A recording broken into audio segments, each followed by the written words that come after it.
ভাৰতৰ বৃহৎ বেংকিং পৰিকল্পনা 2040 চনলৈকে দুটা বেংক বিশ্বৰ শীৰ্ষ 20ত।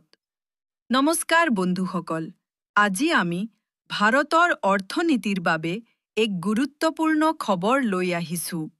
ভাৰত চৰকাৰে এক বৃহৎ পৰিকল্পনাৰ কথা ঘোষণা কৰিছে, য'ত 20 শতকৰ 77 চনলৈকে যিটো ভাৰতৰ স্বাধীনতাৰ 100তম বৰ্ষ হ'ব, দেশৰ কমেও দুটা পাব্লিক সেক্টৰ বেংকক PSB বিশ্বৰ শীৰ্ষ 20টা বৃহত্তম বেংকৰ তালিকাত অন্তৰ্ভুক্ত কৰাৰ লক্ষ্য নিৰ্ধাৰণ কৰা হৈছে। এই লক্ষ্যই ভাৰতক এক বিকশিত ৰাষ্ট্ৰ হিচাপে গঢ়ি তোলাৰ দৃষ্টিভংগীক শক্তিশালী কৰিব।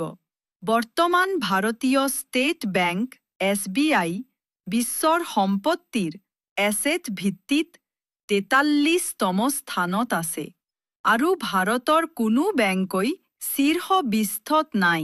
চৰকাৰৰ এই পৰিকল্পনাৰ মূল লক্ষ্য হৈছে এই দুটা বেংকক বিশ্বমানৰ কৰি তোলা, যাতে সিহঁতৰ সম্পত্তিৰ মূল্য বিশ্বৰ শীৰ্ষ বেংকসমূহৰ স্তৰত উপনীত হয়।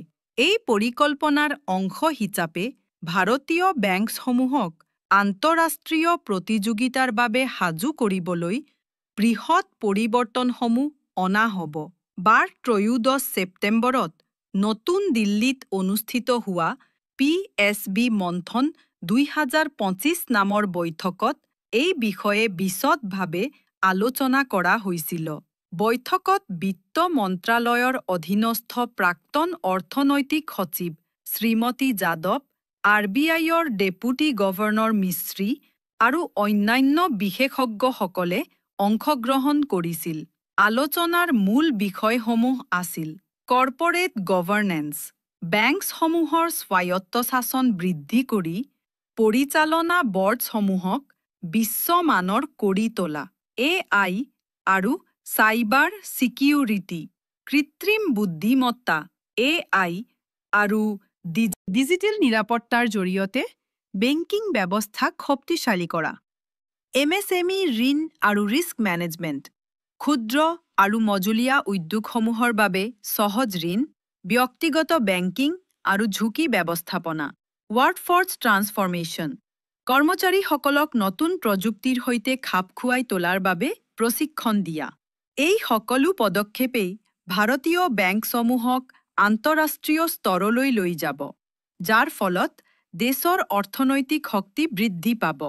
বৰ্তমানৰ পৰিস্থিতিত SBIৰ দৰে বৃহৎ বেংকসমূহক সঠিক পথ প্ৰদৰ্শন কৰি এই লক্ষ্য অৰ্জন কৰা সম্ভৱ হ'ব। এই পৰিকল্পনাই ভাৰতক এক বিশ্বব্যাপী বেংকিং শক্তি হিচাপে প্ৰতিষ্ঠা কৰিব।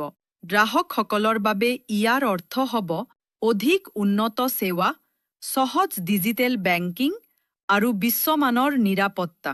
2046 চনলৈকে ভাৰত যেনেকৈ বিকশিত হ'ব, আমাৰ বেংকসমূহো বিশ্বৰ শীৰ্ষত থাকিব।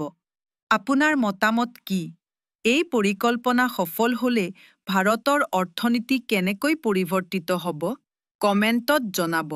অধিক লোকে এই খবৰ পাবলৈ শ্বেয়াৰ আৰু ফলো কৰিব।